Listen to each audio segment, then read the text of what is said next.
Top 10 des éléments à mettre dans une location courte durée si tu veux sortir du lot, avoir un maximum de réservations et mettre la concurrence sur la touche. Donc écoute bien, que tu sois débutant ou expérimenté, les 10 équipements que je vais t'indiquer vont te permettre vraiment de booster tes réservations et ton chiffre d'affaires. On commence avec l'équipement numéro 1 qui est un lit king size. Il y a différentes typologies de lits, donc il y a des lits 120, 140, 60, 180. Les lits king size, c'est à partir de 180. Ce que je recommande, c'est si tu as la possibilité, prends un lit king size, donc de taille 180. Si tu ne peux pas, voilà, tu peux descendre jusqu'à 160. Donc c'est un lit, ce qu'on appelle queen size, mais ne va pas en dessous de 160 puisque derrière, ça fera trop étriqué quand tu veux dormir à deux. Donc ça, c'est indispensable si tu veux offrir une expérience exceptionnelle à tes voyageurs.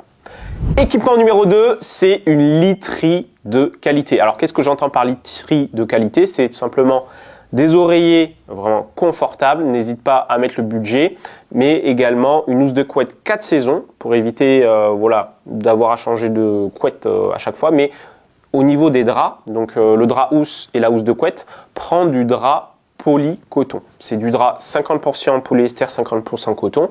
Ça te permettra d'éviter tout simplement le repassage. Donc c'est-à-dire que tu peux laver et essorer dans ton appartement et ensuite tu peux aller dans une laverie pour faire le séchage, 1 € les 12 minutes et ça te permet comme ça de sécher complètement, que ce soit les serviettes ou la literie et ça te permet comme ça d'offrir une expérience exceptionnelle aux voyageurs sans forcément toi perdre du temps à repasser chez toi. Troisième équipement ou on va dire troisième espace, ça va être un coin, ce que j'appelle un coin café gourmand. Alors qu'est-ce que j'entends par là? C'est tout simplement qu'il faut mettre en place un coin où il y a une théière et une machine à café. Ce que je te recommande, c'est de mettre des machines à expresso pour vraiment offrir une expérience exceptionnelle aux voyageurs. Donc ça peut être soit à capsule.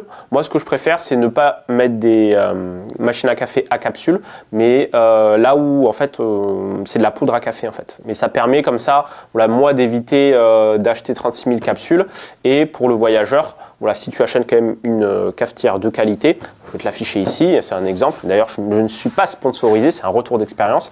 Ça te permettra, aux voyageurs, de ne pas perdre ses habitudes et d'offrir toujours une expérience exceptionnelle aux voyageurs. Quatrième équipement, ça va être une cuisine équipée. Alors, qu'est-ce que j'entends par cuisine équipée? C'est une cuisine comme à la maison, c'est-à-dire que c'est important d'avoir de l'huile, du vinaigre, du sel, du poivre, parce que combien de fois, moi je suis allé dans des appartements où il n'y avait pas ça et du coup on devait tout racheter, c'était assez embêtant. Pareil, liquide vaisselle, éponge, ça c'est super important. Et tous les ustensiles de base, donc casserole, une poêle, tous les ustensiles pour en gros faire la cuisine comme à la maison.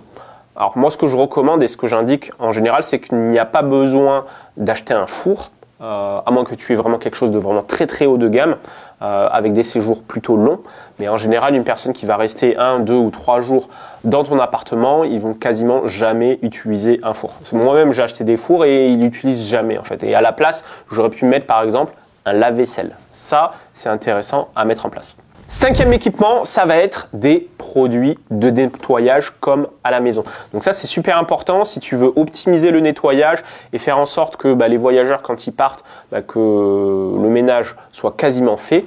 Ce que moi, je fais, c'est que la veille à 8 h du soir, je leur envoie un petit message pour leur indiquer voilà la procédure pour le check-out. Donc il faut faire la vaisselle, il faut jeter les poubelles, il faut faire X, Y, Z. Et toi, tu peux mettre justement, parce qu'il y a des voyageurs qui sont bien élevés et qui passent l'aspirateur, qui vont nettoyer la cuisine, etc. Et donc ça, c'est important qu'ils aient tous les équipements parce qu'ils vont pas s'amuser à aller acheter tous les équipements de ménage. Donc qu'est-ce que j'entends par équipement de ménage?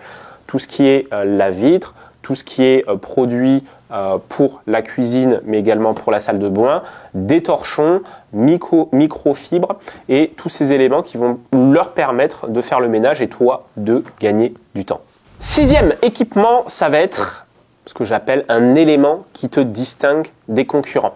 Donc ça peut être par exemple un petit siège de massage, ça coûte 30 € sur Amazon, ça peut être une petite machine à popcorn, ça peut être en gros quelque chose qui te différencie des concurrents pour apporter ce petit plus. Ça peut être par exemple aussi un appareil photo Polaroid pour prendre des photos, souvenirs. Donc ça, c'est des petits plus qui vont apporter des souvenirs et comme ça une expérience exceptionnelle aux voyageurs. Donc ça, c'est super important à mettre en place. 7e équipement pour éviter les fêtes, les bruits et les problèmes avec les voisins, ça va être de mettre en place un détecteur de décibels. Donc il y en a plusieurs sur le marché, il y a Minute, il y a Netatmo, il y en a plein d'autres. Mais c'est super important de mettre ça en place pour éviter les problèmes de fêtes, de nuisances sonores et les problèmes ensuite avec les voisins. 8e équipement, ça va être de pouvoir gérer le chauffage à distance.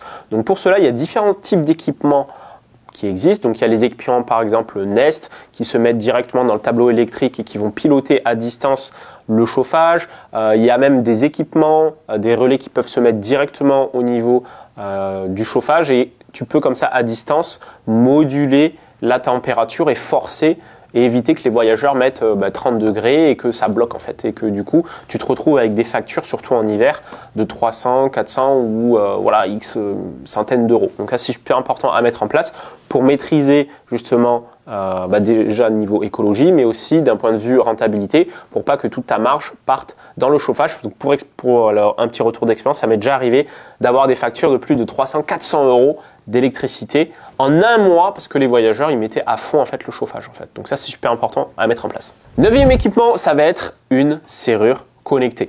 Donc là c'est super important pour éviter d'aller sur place, de perdre du temps parce que moi au début je faisais beaucoup de check-in automatique et les voyageurs me disaient on arrive à 16h, à 16h ils sont pas là, 17h ils sont pas là, 18h ils sont pas là, on est coincé dans les bouchons, 19h, 20h et tu perds tout ton après-midi en fait. Donc pour éviter ça, c'est important de mettre en place une serrure connectée. Donc il y a différents types, tu peux mettre soit des boîtes à clés, donc ils peuvent se mettre dans la rue ou accrochés sur un mur d'immeuble et la personne fait un code, donc il y en a plein qui existent comme Igloo Home, TT Lock ou plein d'autres et ça te permet comme ça de mettre les clés, au moins c'est dans la rue, c'est dehors ou sur l'immeuble et les voyageurs font le code, récupèrent les clés.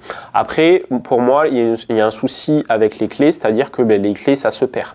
Pour peu que le voyageur il casse la clé, ça m'est déjà arrivé, ou qu'il oublie, ou qu'on ait à changer de clé. Enfin bref, c'est parfois quand tu as beaucoup d'appartements, tu te retrouves avec 36 000 trousseaux de clés. Donc pour éviter ça, c'est intéressant de mettre en place des serrures connectées. Donc il y en a plein qui existent sur le marché, type TT Lock, Igloo Home, Nuki, il y en a plein.